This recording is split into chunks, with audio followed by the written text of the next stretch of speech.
Bonjour à tous et à toutes, 91e vidéo de Psy à la maison, nous allons voir la pensée magique. Alors, nous y sommes tous confrontés à un moment de notre vie à la pensée magique.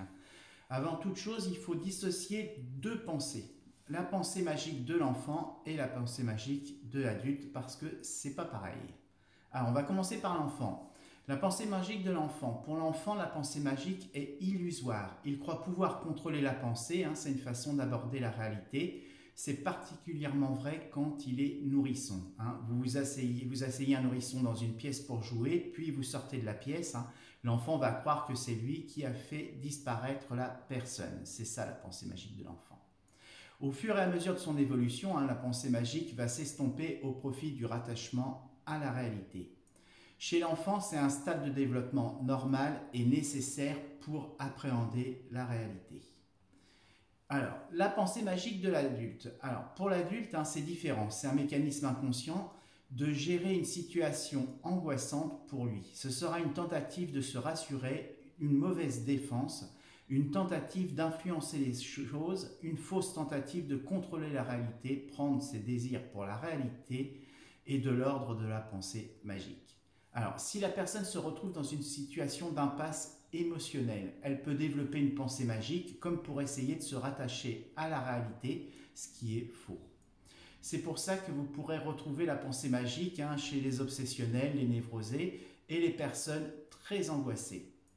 Dans la pensée magique de l'adulte, il y a une grande mysticité en relation avec la croyance, dans le sens de la spiritualité en croyance.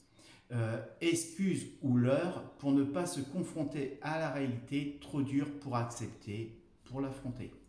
Alors, nous voyons que la pensée magique rend la personne superstitieuse et fragile, car elle est prête à se fier à toute superstition et à des rituels, ce qui peut à long terme devenir problématique à cause de la fuite de la réalité. Alors, la raison de la pensée magique adulte, c'est en fait un mécanisme inconscient de la mauvaise gestion de la culpabilité, mauvaise approche de la déculpabilisation, manque de confiance en soi pour agir sur les choses, la symbolisation des objets, quels qu'ils soient, donne l'illusion de contrôle. Alors, je vais donner un exemple parce que ça va être plus concret et vous allez peut-être mieux comprendre. Je ne peux pas aller passer un entretien d'embauche si je n'ai pas sur moi le médaillon donné par ma grande-tante. C'est un exemple. Porter la chevalière de mon père pour me donner sa force d'aller de l'avant. Pensée magique.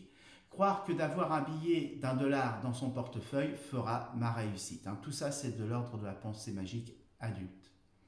Alors, la question se pose, alors, est-ce que c'est pathologique? Alors, la pensée magique, enfant ou adulte, ne ressort pas de la pathologie dans la plus grande partie des cas. Ouf, vous pouvez respirer, tout va bien. Tant que la pensée magique n'est pas de l'ordre obsessionnel, nous ne pouvons pas dire qu'elle est pathologique, mais de l'ordre de la croyance, à condition d'en avoir conscience. Ça relève alors de la superstition sociale, religieuse, spirituelle. Donc, rien de grave en soi.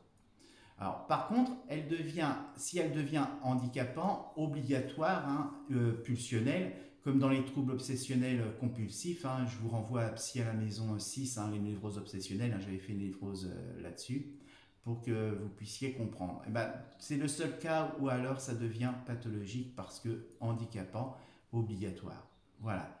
J'espère que vous avez compris la notion de pensée magique, que ce soit chez l'enfant ou chez l'adulte.